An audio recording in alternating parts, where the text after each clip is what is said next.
Kembang sing wangi nggo sandaran kupu-kupu, kowe tak sayangi dadi separo nyawaku.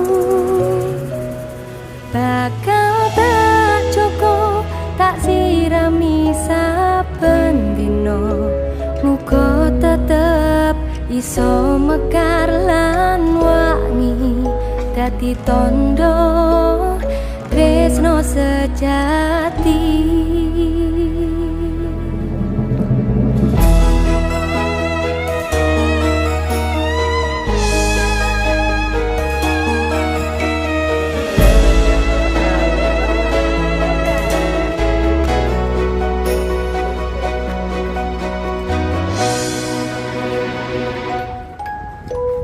Matur nuwun Gusti pun maringi tresno kemati, sing tak sayang ra iso keganti.